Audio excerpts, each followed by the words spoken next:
Hello students, आप लोगों ने मैथमेटिक्स में नंबर्स को ऐड किया है। नंबर ऐड करने के साथ साथ आप लोगों ने सीखा है अलजेब्रिक एक्सप्रेशंस के बारे में भी। अलजेब्रिक एक्सप्रेशन क्या होते हैं? जब हम नंबर के साथ किसी वेरिएबल क्या होते हैं, ए टू जेड आप कोई भी लेटर यूज कर सकते हैं वेरिएबल को प्रेजेंट करने के लिए। वेरिएबल मतलब जिनकी वैल्यू अलग अलग होती है, जिनकी वैल्यू वेरी करती है।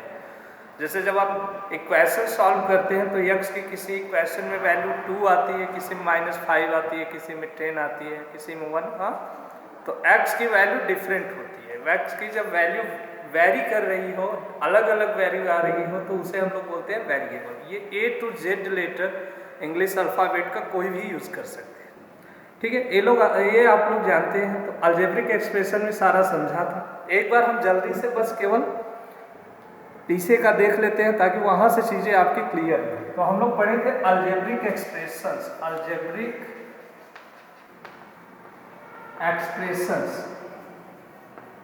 एक्सप्रेशन जब हम लोगों ने पढ़ा था तो इसमें हमने कहा था कॉम्बिनेशन ऑफ नंबर्स, कांस्टेंट जिसे बोलते हैं, combination of numbers and variables. तो इसमें क्या क्या आता है अलजेब्रिक एक्सप्रेशन में? Variable just like A B X Y etcetera, और नंबर्स। ठीक है, इसमें 1 2 3 0 -1 -2 सभी नंबर्स आते हैं। तो इन सब के कॉम्बिनेशन को हम लोग बोलते थे अलजेब्रिक एक्सप्रेशन। अब अलजेब्रिक एक्सप्रेशन सेपरेट होते हैं एक दूसरे से प्लस या माइनस साइन से। ठीक है, तो जब सेपरेट होते हैं तो इन्हीं के टर्म पे अलजेब्रिक एक्सप्रेशन को हम लोग डिवाइड करते हैं, कैटेगराइज करते हैं 2 पार्ट में अलग अलग। ठीक है, on the basis of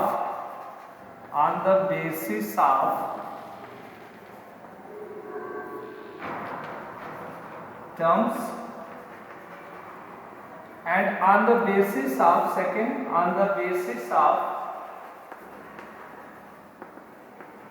degree. ठीक है, इनके on the basis of degree, इनके अकॉर्डिंग हम किसी भी अलजेब्रिक एक्सप्रेशन जो कि पॉलिनोमियल के टर्म में। अलजेब्रिक एक्सप्रेशन पॉलिनोमियल कब कहा जाएगा? जब x का पावर एक होल नंबर हो। ठीक है, x का पावर क्या होना चाहिए, या किसी भी वेरिएबल का पावर होल नंबर होना चाहिए। कोई भी वेरिएबल हो ए टू जेड, उसका पावर अगर होल नंबर है तो हम कहेंगे वो क्या है अलजेब्रिक एक्सप्रेशन? पॉलिनोमियल। स्पेशली यहाँ पे हम लोग स्टडी कर रहे हैं पॉलिनोमियल के बारे में। ठीक, एक पॉलीगॉन होता है, तो पॉलीगॉन मत समझिएगा, पॉलीगॉन ज्योमेट्री का टर्म है, लाइन सेगमेंट से बनता है। ये किससे बन रहे हैं? वेरिएबल और कांस्टेंट्स। तो पॉलिनोमियल को हम कैटेगराइज करते हैं on the basis of terms, कितने टर्म है उसके अकॉर्डिंग। तो जैसे सिंगल टर्म रहता है तो हम लोग बोलते हैं इसे मोनोमियल। जस्ट लाइक अगर x³ है, 2x² है, सब अलग अलग। ठीक है, तो ये होते हैं हमारे मोनोमियल्स। फिर आता है सेकंड बायनोमियल।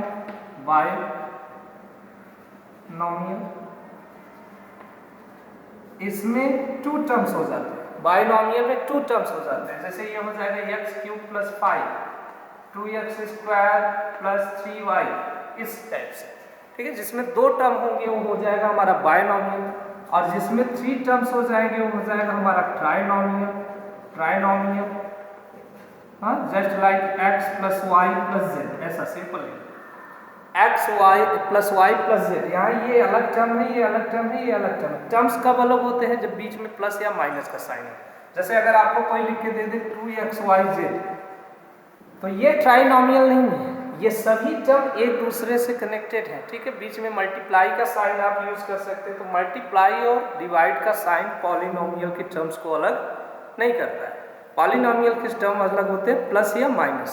तो 2xyz अगर पूछा जाए कि कौन सा पॉलिनोमियल है, तो ये मोनोमियल है, इसमें सिंगल टर्म है। 2xyz एक सिंगल टर्म। ठीक, ट्राइनोमियल के बाद फिर जिसकी डिग्री जिसमें 4 टर्म्स हो जाए उसे क्वाड्रिनोमियल। ठीक, एंड सो ऑन। तो आगे के लिए हम लोग यूज कर लेते हैं पॉलिनोमियल। सभी टर्म, ये मोनोमियल, बायनोमियल, ट्राइनोमियल, क्वाड्रिनोमियल, ये सब भी पॉलिनोमियल ही है। ठीक, फिर बात आती है इनकी, क्लियर है ना, ये पढ़ा है आप लोगों ने, ठीक, जल्दी से हम लोग कर रहे हैं थोड़ा। नेक्स्ट आते हैं बात on the basis of degree, on the basis of degree, on the basis of degree हम लोग पढ़े पॉलिनोमियल, ठीक है। डिग्री के बेस पे ये होते हैं, जब पॉलिनोमियल की डिग्री 1 हो तो उसे हम बोलते हैं लीनियर पॉलिनोमियल। क्या बोलते हैं? Linear polynomial. जैसे 3x 2x plus 3y, 3x minus 2y plus 5z। तो टर्म को नहीं ध्यान देना है, टर्म के अकॉर्डिंग ये मोनोमियल, बायनोमियल, ट्राइनोमियल होते हैं। डिग्री के अकॉर्डिंग ये लीनियर कब होंगे? जब इनकी जो वेरिएबल है इनके, उनकी डिग्री 1 हो। डिग्री कैसे लेते हैं? मैक्सिमम हम पावर को डिग्री मानते हैं, किसी भी पॉलिनोमियल का मैक्सिमम जो पावर होता है वो डिग्री होता है। तो यहाँ से 3x पावर देखो, x का 1 है, 1 पावर नहीं लिखा जाता है, पता है सबको। यहाँ 2x प्लस 3y, यहाँ भी पावर देखो इसका क्या है? 1 है, ये 1 ही है पावर। यहाँ भी पावर x का 1, y का 1, z का भी 1। तो ये होगा हमारा लीनियर पॉलिनोमियल। लीनियर के बाद सेकेंड आता है quadratic, quadratic polynomial. Quadratic polynomial क्या होता है? जिसकी डिग्री 2 हो, जिस पॉलिनोमियल की डिग्री 2 हो उसे बोलते हैं क्वाड्रेटिक पॉलिनोमियल। तो इसमें आएगा 2x square, suppose 3x square plus 5xy plus y square, इस टाइप से, ठीक है। डिग्री 2 होनी चाहिए। फिर थर्ड है हमारे पास क्यूबिक पॉलिनोमियल, क्यूबिक, इसमें डिग्री क्या हो जानी चाहिए? 3, तो 3x cube plus 2x plus 3x square कर दो। टर्म्स को नहीं ध्यान देना है, हमें मैक्सिमम डिग्री देखना है बस। मैक्सिमम डिग्री 3 है तो ये क्यूबिक पॉलिनोमियल, ठीक है। उसके बाद आता है क्वाड्रेटिक, क्वाड्रेटिक जिसकी डिग्री क्या हो? 4 हो, ठीक। इस तरह से हमारे जो पॉलिनोमियल हैं ये कैटेगराइज किए जाते हैं। अब पॉलिनोमियल को, अगर दो अलग अलग पॉलिनोमियल को हम बीच में इक्वालिटी का साइन देके प्रेजेंट करें, जैसे हम लिख लें 3x square plus 5x is equal to 2x square plus 3, ऐसे प्रेजेंट करें तो ये बन जाता है हमारा इक्वेशन, यही बन जाता है हमारा इक्वेशन। या मैंने लिखा equation, and equation is a statement of equality of two algebraic expression.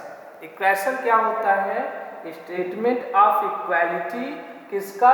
To algebraic expression, दो अलजेब्रिक एक्सप्रेशन की इक्वालिटी के लिए एक स्टेटमेंट होता है involving one or more unknown quantities, जिसमें एक, या जरूरी नहीं है कि केवल x ही आए आपके इक्वेशन में, केवल y ही आए, केवल z ही आए।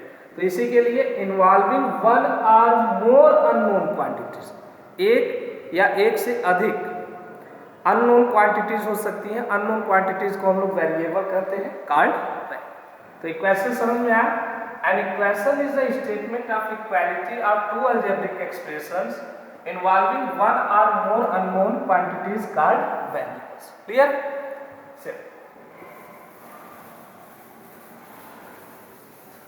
फिर बात आती है लीनियर इक्वेशन की। तो लीनियर जब पॉलिनोमियल रहेंगे, यही ये अलजेब्रिक एक्सप्रेशंस जो है पॉलिनोमियल के टर्म में, ये अगर लीनियर हो, लीनियर का मतलब उनका पावर 1 रहे, तो उन्हें हम बोलते हैं लीनियर इक्वेशन। तो लीनियर इक्वेशन के लिए लिख लो एन इक्वेशन, इक्वेशन समझ में आ गया है?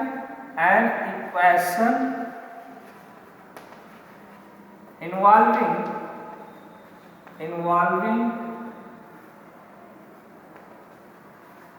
Only linear expression.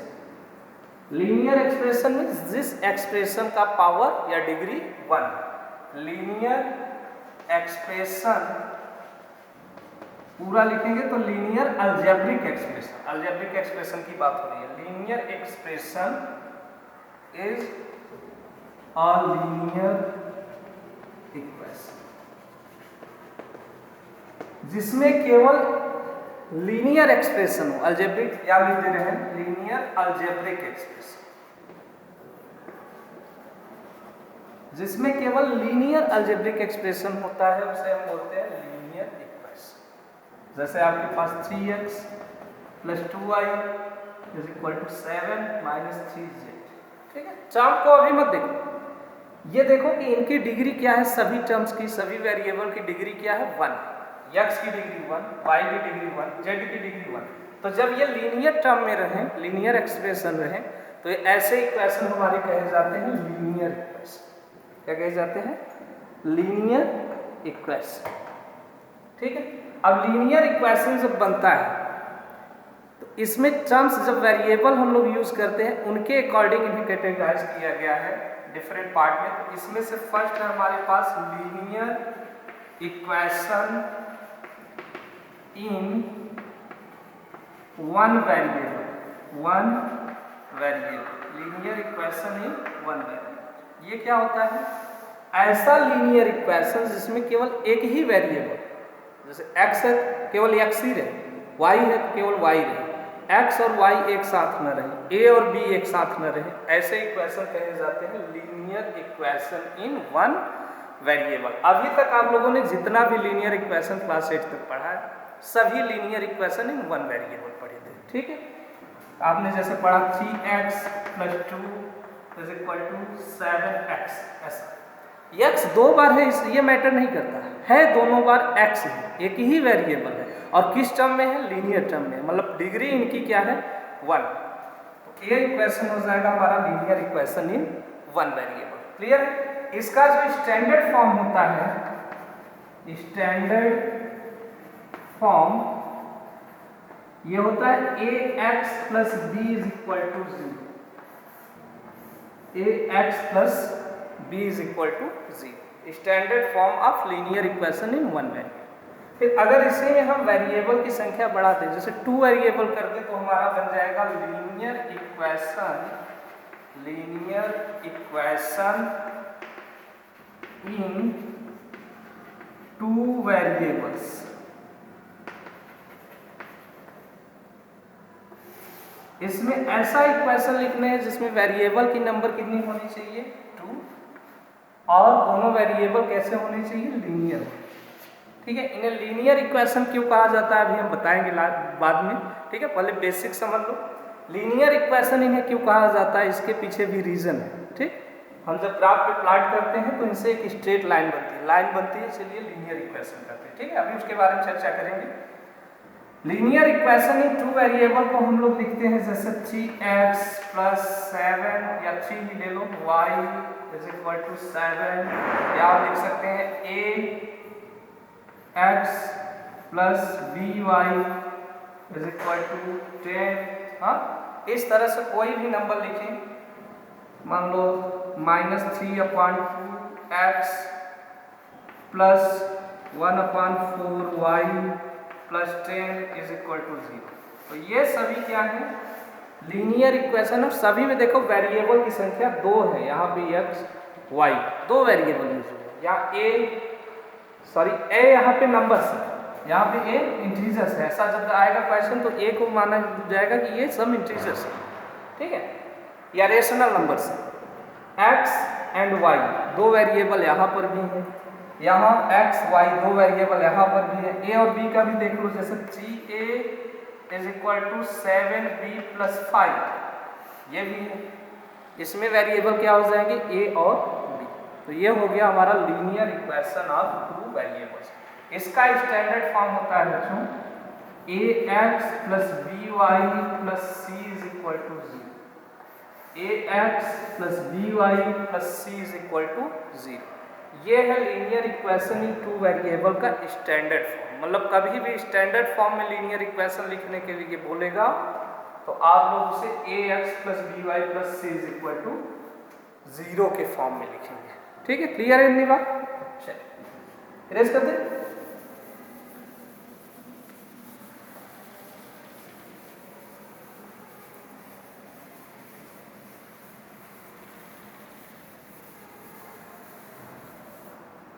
तो लीनियर इक्वेशन जो होता है हमारा 2 वेरिएबल का, उसका स्टैंडर्ड फॉर्म हो गया ax plus by plus c is equal to 0।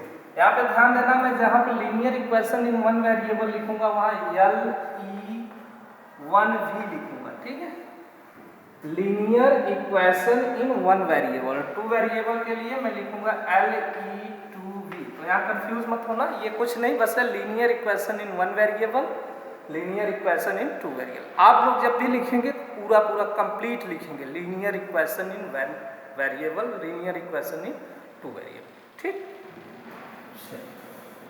तो जब हम लोगों ने इक्वेशन को सॉल्व किया था, linear equation in one variable को, linear equation in one variable को सॉल्व किया था हमने, किस फॉर्म में रहता है, ax + b = 0।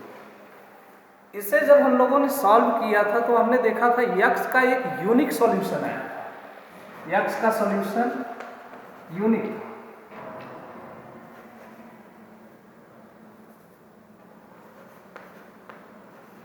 यूनिक सॉल्यूशन, ठीक। इसे भी थोड़ा चेक कर लीजिएगा यूनिक का।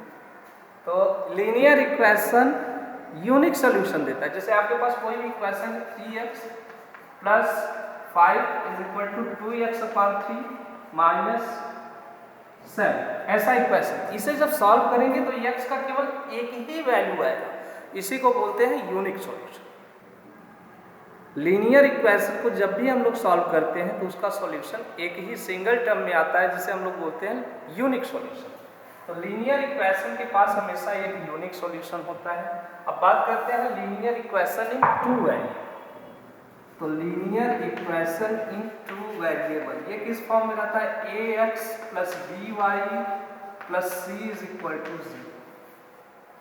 c यहाँ पे कांस्टेंट टर्म है, ठीक, उसके साथ वेरिएबल नहीं लगा है। यहाँ पर b कांस्टेंट टर्म था, x वेरिएबल, यहाँ x वेरिएबल, y वेरिएबल, दो वेरिएबल हैं, a b c, ये सभी क्या है, रियल नंबर्स है, ठीक है। रियल नंबर्स कुछ भी हो सकती हैं, रेशनल, इरेशनल, इंटीजर, कुछ भी। तो इस इक्वेशन को जब हम लोगों ने सॉल्व किया तो हम लोगों ने देखा इसके कितने सॉल्यूशन आ रहे हैं, इनफाइनाइट सॉल्यूशंस।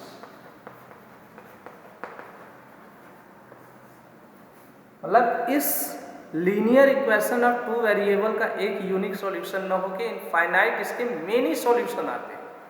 लीनियर इक्वेशन जब भी मिलेगा आपको टू वेरिएबल का तो उसे सॉल्व करेंगे तो उसके इनफाइनाइट मेनी सॉल्यूशन आएंगे। कैसे, एक एग्जांपल समझेंगे। मान लेते हैं 3x + 2y = 7, एक हमारे पास लीनियर इक्वेशन है टू वेरिएबल, 3x + 2y = 7। यहाँ पे अगर हम x की वैल्यू कुछ भी रखें तो y की भी वैल्यू आएगी, x की वैल्यू डिफरेंट रखने पे y का भी वैल्यू डिफरेंट आएगा, ठीक है। कोई भी वैल्यू आप अगर x का एज्यूम करते हैं तो y की वैल्यू क्या आएगी, अलग अलग आएगी। यानी यहाँ पे हम लिख सकते हैं कि y एक फंक्शन होगा x का, अदरवाइज y x का फंक्शन होगा, मतलब x का मान अलग अलग रखने पे y का भी मान अलग अलग आएगा, ठीक है। y डिपेंड कर रहा है टोटली x पे। एक और तरीके से लिख सकते हैं, या तो x फंक्शन होगा y, मतलब y की अगर हम डिफरेंट वैल्यू लेंगे तो x का भी डिफरेंट वैल्यू आएगा, ठीक है। चेक कर लेते हैं। मान लेते हैं कि x = 0, मान लेते हैं x = 0। तो इक्वेशन को देखो, यहाँ 3 × 0 + 2y = हो जाएगा 7, ये हो गया 0। 3 × 0 = 0 और 2y = हो गया 7, y = क्या आ जाएगा, 7/2, ठीक है।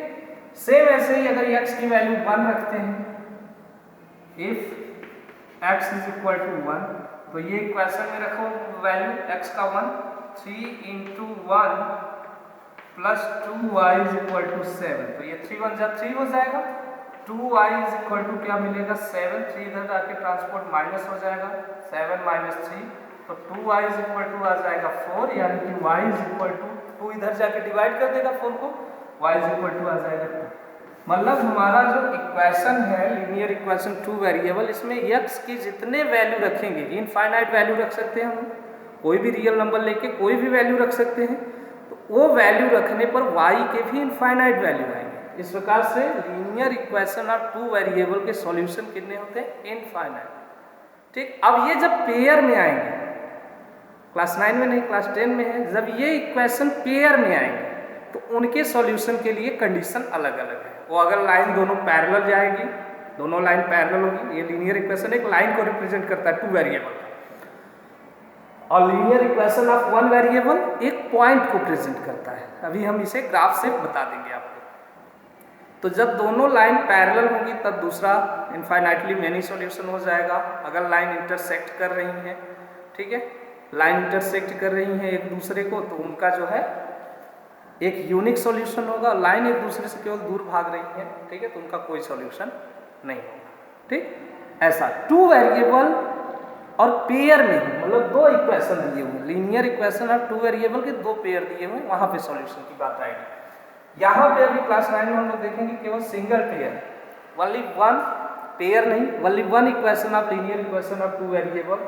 तो लीनियर इक्वेशन ऑफ 2 वेरिएबल के सॉल्यूशन अलग अलग आएंगे। ये मैंने x से करके दिखा दिया।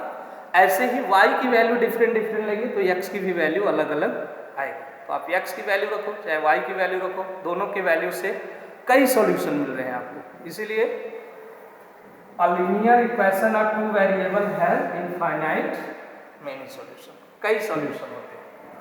ठीक, चलिए अब इसे ग्राफ से देख लेते हैं। जैसे आपके पास कोई भी इक्वेशन दिया हुआ है किस टर्म में, लीनियर इक्वेशन इन 1 वेरिएबल के टर्म में, लीनियर इक्वेशन इन 1 वेरिएबल के टर्म में दिया हुआ है। Suppose 3x minus 9 is equal to 0, ऐसा इक्वेशन है आपके पास। इसे सॉल्व करेंगे। इक्वेशन को सॉल्व करने के लिए समझ लीजिए किसी भी इक्वेशन में आप left hand side right hand side में सेम नंबर ऐड या सब्ट्रैक्ट कर सकते हैं, सेम नंबर से मल्टीप्लाई या डिवाइड कर सकते हैं। नंबर 0 नहीं होना चाहिए मल्टीप्लाई और डिवीजन के लिए, क्योंकि जब 0 से मल्टीप्लाई इसमें कर देंगे तो ये 0 बन जाएगा। तो किसी भी इक्वेशन में आप left side right side same number add कर सकते हैं, सेम नंबर सब्ट्रैक्ट कर सकते हैं, सेम नंबर से मल्टीप्लाई कर सकते हैं 0 को छोड़कर, और सेम नंबर से डिवाइड कर सकते हैं 0 को छोड़कर। ठीक है, चलिए तो इसे सॉल्व करते हैं। सॉल्यूशन इसका जानते हैं, ये ट्रांसपोर्ट होगा, ट्रांसपोर्टिंग ला पड़ा है। ट्रांसपोर्ट होने पे साइन चेंज हो जाएगा, तो 3x इज इक्वल टू क्या हो जाएगा हमारे पास 9, 0 प्लस 9 यानी 9, x इज इक्वल टू क्या आएगा 9/3, 3 से इसे कैंसिल करो तो x इज इक्वल टू क्या हो गया 3। x की वैल्यू 3 आ गई, तो इसे नंबर लाइन पे अगर रिप्रेजेंट करेंगे, मान लो ये है 0 1 2 3 4, तो 3 हमारा यहाँ आ रहा। ये देखो इस पॉइंट को दिखा रहा। ये इक्वेशन जो है लीनियर इक्वेशन इन 1 वेरिएबल, ये हमें केवल एक पॉइंट दे रहा है। फिर लीनियर इक्वेशन ऑफ 2 वेरिएबल को मान लो सॉल्व करेंगे। मान लेते हैं हमारे पास लीनियर इक्वेशन है 2 वेरिएबल का, लीनियर इक्वेशन इन 2 वेरिएबल। कोई इक्वेशन दिया हुआ है, suppose x plus 2y minus 5 is equal to, ऐसा इक्वेशन हमें दिया हुआ है। तो x की हम अलग अलग वैल्यू लेंगे, y का भी वैल्यू अलग अलग आएगा। और इसे ग्राफ पे प्लॉट करने के लिए एटलीस्ट आपको 2 से अधिक, ठीक है, एटलीस्ट 2 तो सॉल्यूशन लेना ही होगा। 1 लेंगे तो एक पॉइंट मिलेगा, तो 2 सॉल्यूशन या फिर मोर देन 2, तो हम लोग एटलीस्ट 3 सॉल्यूशन अक्सर लेते हैं। ठीक है, 3 सॉल्यूशन से हमारा लाइन बिल्कुल क्लियर रहेगा। तो इसके 3 डिफरेंट सॉल्यूशन लेने के लिए x की वैल्यू अलग अलग एज्यूम कर लेते हैं। पहले क्या करेंगे, एक तो तरीका है x का, यहीं से वैल्यू स्टार्ट कर दो, y का वैल्यू आता रहेगा। एक हम लोग करते हैं y को x के टर्म में करके, ठीक है। एक तो आप ऐसे भी कर सकते हैं, let us x is equal to 0 at x is equal to 0, ये हो जाएगा इक्वेशन आपका 0 plus 2y minus 5 is equal to 0, यानी 2y is equal to 5, y is equal to हो जाएगा 5/2। फिर x की दूसरी वैल्यू लेंगे, तब भी सॉल्व कर सकते हैं। एक तरीका और होता है कि y को आप x के टर्म में लिख लो, उससे इजी हो जाएगा, आपको सॉल्यूशन फॉर्म करना इजी हो जाएगा। तो y को x के टर्म में लिखो, मतलब x और 5 को ट्रांसपोर्ट कर दो RHS में। यहाँ से हमें मिलेगा 2y is equal to 5, minus 5 था इधर प्लस, और ये x प्लस है इधर minus, y is equal to 5 minus x अपान, ये हमें मिल गया। यहाँ से हम x की कुछ वैल्यू रखेंगे तो y की हमें वैल्यू मिलेगा। x y के लिए हम कुछ वैल्यू बनाएंगे, हमें 3 वैल्यू लेना है, 3 कॉलम रखेंगे। ठीक, ये 3 कॉलम हमने बना लिया। फिर अब ट्राई करो कि जब ग्राफ पे प्रेजेंट कर रहे हो, फ्रैक्शनल अगर नंबर आ रहा है तब भी गलत नहीं है, तब भी सही है। फ्रैक्शनल नंबर को रिप्रेजेंट करने में थोड़ी सी प्रॉब्लम आती है, इसलिए आप लोग ट्राई करेंगे कि हमारा y या x का वैल्यू फ्रैक्शनल टर्म में ना आए। चलो, अगर x इज इक्वल टू 0 लेते हैं तो ये 0 हो जाएगा, 5 माइनस 0/2, 5/2 आएगा, मतलब फ्रैक्शन आ जाएगा। तो हम 0 नहीं ले रहे। अगर 1 लेते हैं, 5 माइनस 1 4 हो जाएगा, 4/2 कितना होता है, 4/2 इज इक्वल टू 2। अब देखो होल नंबर में आ रहा है, तो x इज इक्वल टू 1 लिया, y इज इक्वल टू 2 आया। x इज इक्वल टू 1 लेने पर y कैसे 2 आया, देख लो, y is equal to 5 minus 1/2, x की जगह पे 1 रख देना, x की जगह पे 1, तो 5 माइनस 1/2 ये हो गया 4/2, 2 से कैंसिल, ये आ गया y इज इक्वल टू 2। ठीक है, अब बना लेंगे सभी। चलिए, अगर x इज इक्वल टू हम -1 रख रहे हैं, -1 अगर रख रहे हैं तो माइनस माइनस ये हो जाएगा प्लस 6/2 यानी कि 3, -1 लेने पे ये आ गया। ठीक, अगर x की वैल्यू 2 लेते हैं तो ये 3 हो जाएगा, 3/2 फ्रैक्शन आ रहा है, नहीं लेंगे तो 3 लेते हैं। तो अगर x की वैल्यू हम 3 लेंगे, x की वैल्यू 3 ले रहे हैं तो 5 माइनस 3 2 हो गया, 2/2 यानी ये आ गया 1। ये हो गया हमारे पास x और y का वैल्यू। अब इसे हम ग्राफ पे प्लॉट करते हैं, इसे इरेज कर दें। ठीक, इतने हो गए, 1 2 3 तक गया। ये हमारे पास ग्राफ है, ये जानते हैं x axis, y axis, x dash, y dash. ठीक, अब यहाँ पे नंबरिंग हमारी 3 तक गई है तो 3 तक नंबर ले लेंगे। ये होता है 0 ओरिजिन, 1 2 3, यहाँ पर भी 1 2 3। इसे ग्राफ पे बनाएंगे तो ग्राफ की स्केल इक्वल होती है, तो वहाँ से सभी सॉल्यूशन आपको ये आएगा -1 -2 -3, यहाँ पे -1 -2 और -3। इस पे अगर इन पॉइंट को हम प्लॉट करते हैं तो x की जगह पे 1 है तो y की जगह कितना आएगा, x की वैल्यू अगर 1 है तो y का 2 आ रहा है, तो x 1 लेने +1 फर्स्ट क्वाड्रेंट में आएगा, +1 तो y इज इक्वल टू 2। ये पॉइंट हमें यहाँ मिलेगा। ठीक है, ये पॉइंट कौन सा है, 1, 2। सेकेंड है -1 3, अगर x की वैल्यू -1 लेते हैं तो y इज इक्वल टू 3 आता है, तो -1 लेने पे 3 यहाँ,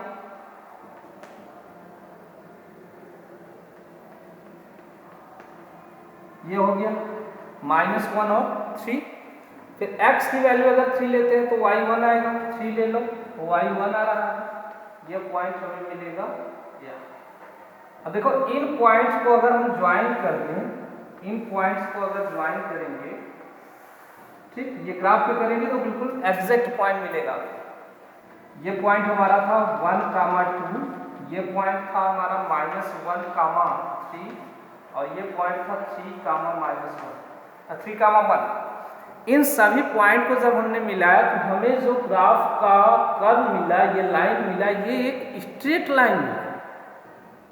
कैसा मिला, एक स्ट्रेट लाइन। तो ये एक लाइन को फॉर्म कर रहा है, linear equation in two variable किसे फॉर्म कर रहा है, एक लाइन को फॉर्म कर रहा है, इसीलिए इसे हम लोग लीनियर इक्वेशन कहते हैं। ठीक है, क्लियर हो गया। लीनियर इक्वेशन क्यों कहते हैं, क्योंकि इन्हें ग्राफ पे प्लॉट करने पे एक स्ट्रेट लाइन फॉर्म होती है, इसीलिए हम इन्हें लीनियर इक्वेशन कहते हैं। अब सुनो, यहाँ एक मजे, इस लाइन पर जितने भी पॉइंट लाई कर रहे हैं, इस लाइन पर जितने भी पॉइंट लाई कर रहे हैं वो सभी इस इक्वेशन के सॉल्यूशन होंगे। जिस इक्वेशन को आपने दिखाया, ये लाइन आपको कौन सा इक्वेशन प्रेजेंट कर रही है, x + 2y - 5 = 0। ठीक, x + 2y - 5 = 0 को ये लाइन प्रेजेंट कर रहा है, क्योंकि इसी का जो है हम जब सॉल्यूशन लिए थे तब ये लाइन फॉर्म हुई थी। अब इस लाइन पे जितने भी पॉइंट लाई करेंगे सभी इक्वेशन का सॉल्यूशन होंगे, और जितने पॉइंट इस लाइन पे लाई नहीं करेंगे, इस लाइन पे नहीं रहेंगे जितने भी पॉइंट, वो सॉल्यूशन नहीं होंगे। पूछता है इसमें कौन सा सॉल्यूशन नहीं है, ठीक है, कौन सा पॉइंट इक्वेशन का सॉल्यूशन नहीं है। यहाँ कोई पॉइंट बना देंगे, मान लो ये हो गया 2,1, कहेंगे 2,1, so find out whether 2,1 is the solution of the given equation और नॉट। तो ये लाइन पे लाइन नहीं कर रहा है, इसलिए हमारे इक्वेशन का सॉल्यूशन नहीं है। ठीक है, क्लियर है। अच्छा, एक चीज और याद रखना कि जो सॉल्यूशन होता है linear equation, linear equation of two variable का जो सॉल्यूशन होता है वो हमेशा solution of linear equation in two variable is always in ordered pair. Ordered pair का मतलब ये एक पेयर में होता है हमेशा, ऑर्डर्ड पेयर। ठीक है, जिसे हम किस फॉर्म में लिखते हैं, x, y। पहला वाला सॉल्यूशन जो होगा, पहला वाला सॉल्यूशन x का होगा, दूसरा सॉल्यूशन y का होगा। इसे हम हमेशा x, y के फॉर्म में लिखते हैं, linear equation of two variable का सॉल्यूशन। क्लियर है। चलिए फिर बात आती है, क्या हम linear equation in one variable को भी linear equation in two variable के फॉर्म में लिख सकते हैं कि नहीं। इससे भी रिलेटेड क्वेश्चन आपकी बुक में जैसे लिखा हुआ है x + 5 = 0 और बोला है कि इसे linear equation in two variable के फॉर्म में, तो ये लिखा जा सकता है। ध्यान रखो, लीनियर इक्वेशन जो टू वेरिएबल होता है ax + by + c = 0 के फॉर्म में होता है, जहां पे where a and b both cannot be 0, जहां पे a और b दोनों 0 नहीं हो सकते। a 0 हो सकता है, ठीक है, b भी 0 हो सकता है, लेकिन एक साथ दोनों की वैल्यू 0 नहीं होगी। यही होता है linear equation in two variable. इसे अगर हम मैथमेटिकली लिखना चाहें तो हम लिखेंगे a² + b² should not be equal to 0। Linear equation of to variable के लिए a² + b² का टर्म 0 नहीं होना चाहिए। ठीक, मतलब या तो a 0 हो सकता है या तो b 0 हो सकता है, a और b दोनों 0 नहीं होंगे।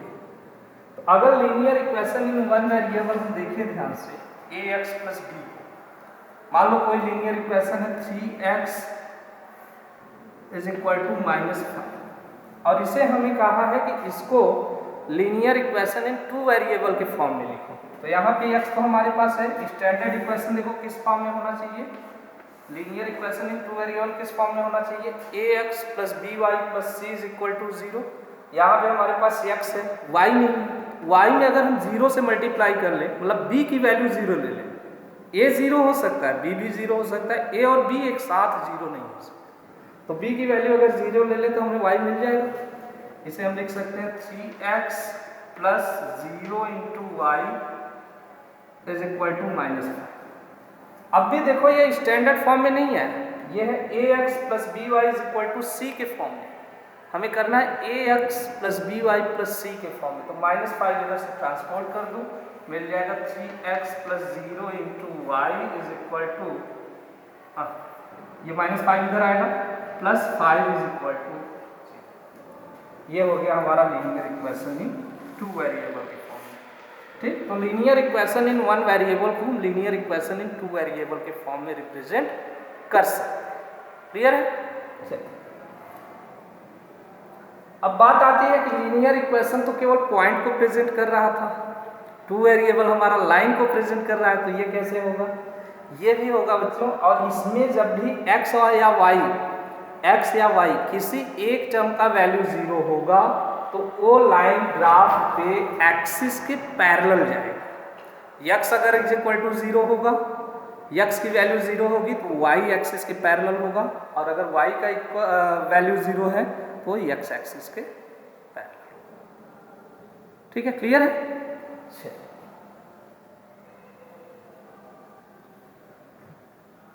बस यहाँ से इतना ही। आपको अगर इसमें जो है कभी कभी पूछ लेते हैं कि लीनियर इक्वेशन के फॉर्म में लिखो और इसके अलावा a, b और c की वैल्यू फाइंड करके लिखो, तो यहीं से वैल्यू से कंपेयर कर दीजिएगा। यहाँ देखो 3x ax, तो a की वैल्यू हो गई 3, by यहाँ 0 × y, तो b की वैल्यू क्या हो गई 0, +5 यहाँ +c यानी c की वैल्यू हो गई 5। ठीक, चलिए, तो आज के लिए बेसिक इंट्रोडक्शन, आई होप आप लोगों ने लीनियर इक्वेशन टू वेरिएबल समझ लिया है। नेक्स्ट वीडियो में हम लोग बात करेंगे इसके कुछ सॉल्यूशन के बारे में।